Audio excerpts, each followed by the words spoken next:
ప్రభువైన యేసుక్రీస్తు నామములో మీ అందరికీ శుభములు. నేటి దేవుని వాక్యమును చదువుకుందాం. సామెతల గ్రంథం 14వ అధ్యాయము 12వ వచనము. ఒకని ఎదుట సరి అయినదిగా కనపడు మార్గము కలదు, అయితే తుదకు అది మరణమునకు త్రోవ తీయును.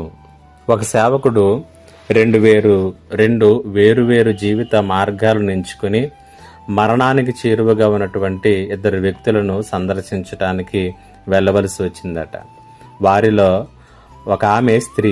ఆమె ప్రేమ, విశ్వాసం, నిస్వార్థమైనటువంటి సేవా జీవితం జీవించినటువంటి స్త్రీ.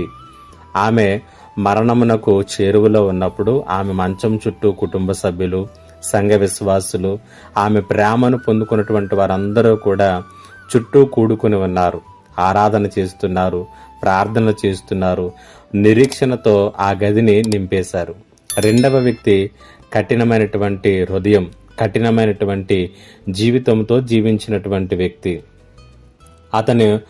అతని యొక్క నిర్ణయాలు, అతని యొక్క చెడు ఎంపికల ఫలితముగా నిరాశ, ఒంటరితనం ఆ గదిని ఆవరించి ఉన్నాయి.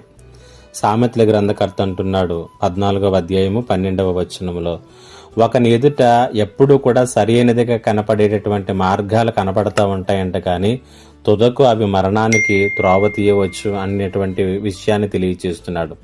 జీవితంలో తాము ఎక్కడికి వెళుతున్నామో, తాము ఎంపిక చేసుకున్నటువంటి మార్గాలను పరిశీలనగా చేసుకోవటంలో విఫలమైతే అది వృధా జీవితంగా మారిపోతుంది. యువత, వృద్ధులు, క్షేమంగా ఉన్నవారు, సంపన్నులు, పేదవారు అందరూ కూడా వారు ఎదుట ఉన్నటువంటి మార్గాలను, నడిచేటటువంటి మార్గాలను తప్పక పరిశీలన చేసుకోవాలి. అవి ఎక్కడికి నడిపిస్తున్నాయో, ఎక్కడికి దారి తీస్తాయో ఆలోచన చేసుకోవలసినటువంటి అవసరత ఉంది. నీ మార్గములు, నీ ఆలోచనలు దేవుణ్ణి గణపరుస్తున్నాయా? ఇతరులకు సహాయకరంగా ఉంటున్నాయా? ఉత్తమమైనటువంటి ఎంపికలే ఉత్తమమైనటువంటి జీవితాన్ని ఇస్తాయి.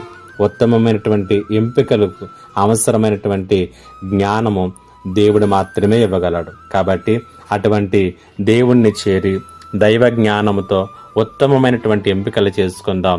ఉత్తమమైనటువంటి జీవితముగా మన జీవితాలను మలుచుకుందాం. పరిశుద్ధాత్మ దేవుడు అట్టి కృపను మనందరికీ అనుగ్రహించునుగాక. ఆమేన్. ప్రార్థన. మా గొప్ప దేవుడు అయిన తండ్రి, నీకు వందనాలు. ఈ మాటల చేత ప్రతి ఒక్కరిని కూడా బలపరచమని, దీవించమని, ఆశీర్వదించమని యేసయ్య నామములో అడిగి వేడుకొనుచున్నాను తండ్రి. ఆమేన్.